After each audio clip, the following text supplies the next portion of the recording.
உண்டாவதாக. கடந்த 2022ஆம் ஆண்டு என்னோட கணவர் கர்த்தருக்குள் நித்திரை அடைந்தார்கள். என் பிள்ளை ஜெர்மனியில் படிச்சுட்டு இருந்தான். அந்த நேரம் உக்ரைனில் பிரச்சனை, அந்த நேரம் தான் பயங்கரமான பிரச்சனை அப்படின்றதுனால என் பிள்ளையால் அந்த டெத்துக்கு அவனால் வர முடியலை. 2023 அடுத்து 1 இயர் ப்ரேயர் நான் வச்சுருந்ததுனால அவன் வந்தான். வந்துட்டு திரும்பி போகிறதுக்கு அவனுக்கு ஒரு வாய்ப்பே கிடைக்கவே இல்லை. எல்லா டைமும் அவனுக்கு ஒரு தடையாகவே இருந்துச்சு. நான் சமீபத்தில், அதாவது எப்படின்னா ஜூன் மாதம் தான் நான் இந்த சர்ச்சுக்கு நான் வர ஆரம்பித்தேன். ரொம்ப வேதனையோடு நானும் பிள்ளையும் சபைக்கு வருவோம். வந்துட்டு பிள்ளை என்னோட கீழே உட்கார மாட்டான், மேலே போய் உட்காந்துக்குவான். யாருக்குமே தெரியாது என் பிள்ளை அப்படின்னு சொல்லிட்டு, யாருக்குமே தெரியாது.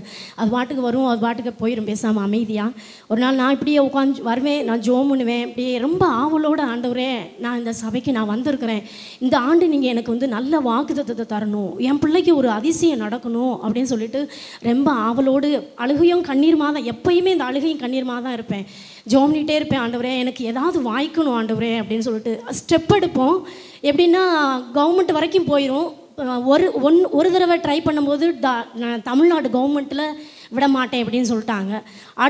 அடுத்த தடவை நாங்கள் ட்ரை பண்ணும்போது ஜெர்மனியில் இருக்கிற கவர்மெண்ட்டு முடியாது அப்படின்னு சொல்லிட்டாங்க.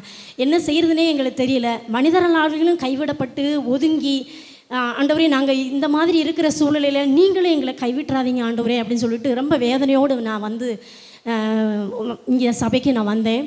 ஜனவரி 1ஆம் தேதி நான் மேலே உட்காந்து ஆராதனை பண்ணும்போது ஆண்டவர் தெளிவாக என் கூட பேசினார். நானும் என் பிள்ளையும் கண்ணீரோடு தான் நாங்கள் உட்காந்துருந்தோம். கிறிஸ்மஸ் ஆராதனைக்கு நான் வரல, நான் வெளியூர் போயிருந்தேன். நியூ இயர் ஆராதனைக்கு நான் வந்திருந்தேன். ஆண்டவரே நான் என்னோடய சபையின் வைராக்கியமாக நான் வர்றேன் ஆண்டவரே, நீங்கள் என்னோட பேசணும் அப்படின்னு சொல்லிட்டு நானும் என் பிள்ளையும் வைராக்கியமாக நாங்கள் வந்தோம். தேவனுடைய ஊழியக்காரர் மூலமாக தேவன் ஆண்டவர் எங்களோடு பேசினார்.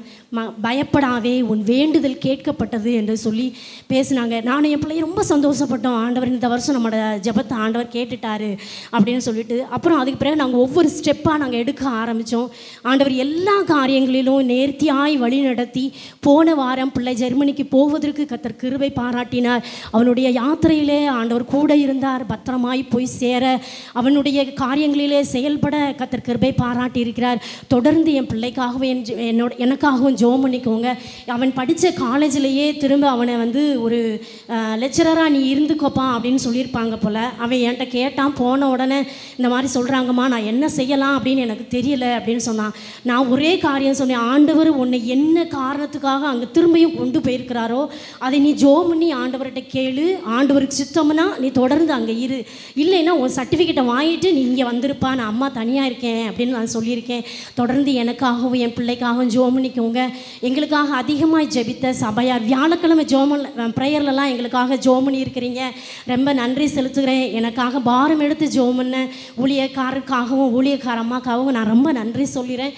தொடர்ந்து எங்களுக்காக ஜெபம் பண்ணிக்கொள்ளுங்க. இயேசுவின் நாமம்.